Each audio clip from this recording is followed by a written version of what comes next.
제 친구는 성형외과에서 눈밑지방 수술을 받았다던데 피부과에서 수술 받는 것이랑 같은 수술일까요? 이거 되게 많이들 물어보시고, 막, 어떤 분은 막 화내시고 막 이런 경우가 있어서 제가 이제 말씀을 드리는데,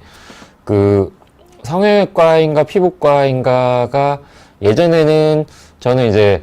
약간 뭐라고 해야 되나. 성형외과에서는 뭐 모든 수술 다 하고, 뭐, 눈, 코, 입, 뭐 가슴, 뭐 이런 거 다 하고 수술을 하는데, 이제 피부과, 그러니까 성형외과 의사들, 선생님들은 대부분의 경우에 눈밑지방 수술을 아마 하실 줄 아실 텐데, 피부과 의사 선생님들은 대부분 눈밑지방 수술을 안 하고, 근데 만약에 눈밑지방만 전문하는 곳이라고 치면은 보통 피부과가 많다라는 이야기를 제가 말씀을 드리곤 했는데, 요즘은 또 그렇지도 않아요. 그냥 이제 피부과에서, 그쵸. 아직도 피부과에서는 뭐 많이 하진 않긴 하는데, 성형외과 중에는 이제는 다크서클이랑 눈밑지방 전문하는 성형외과도 굉장히 많아졌고, 그래서 이제 전문을 한다는 거에서는 그냥 비슷하다고 생각을 할 수 있을 것 같은데, 약간은 방법의 차이도 있는데, 그거는 방법의 차이는 피부과 성형외과의 차이라기보다는 아마 그 원장의 성향 차이인 경우가 더 많을 것 같고, 이건 이제 수술 방법에 대한 좀 디테일한 이야기를 할 때 제가 말씀드리겠지만, 성형외과에서 보통 재배치라고 할 때는 주로 요렇게, 그러니까 지방 제거를 하나도 안 하고 여기 있는 골막을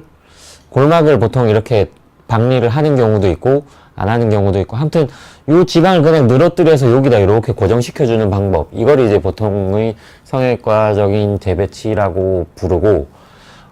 피부과에서도 물론 이렇게 수술을 하는 경우들이 있어요. 저도 예전에는 그냥 이렇게 수술을 했던 적이 있었는데, 이제 이 수술과 이제 다음으로 하는 제가 하는 수술 방법의 장단점이 있어서 이제 그에 대한 차이 이야기를 썼던 게 이제 최근에 나온 이 논문이거든요. 그래서 이 논문을 쓰고 이제 이제 발표가 됐더니, 역시나 또 어디 외국에 있는 어떤 성형외과 선생님이 이제 저한테 레터를 보내가지고, 기존에 하던 이동 이렇게 고정해주는 방법이 더 우수하다고 자기는 생각한다.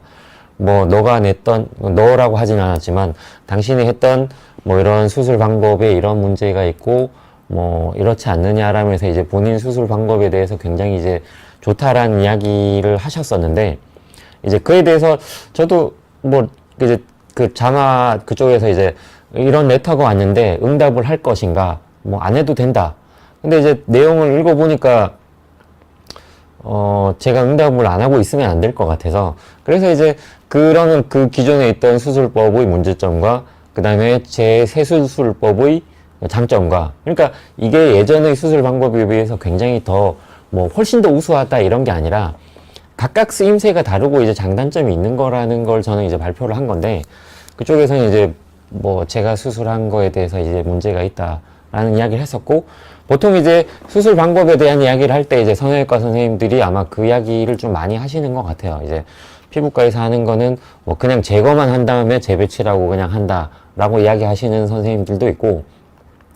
뭐 재배치 방법도 이렇게 해서는 안 된다라고 하는데, 아마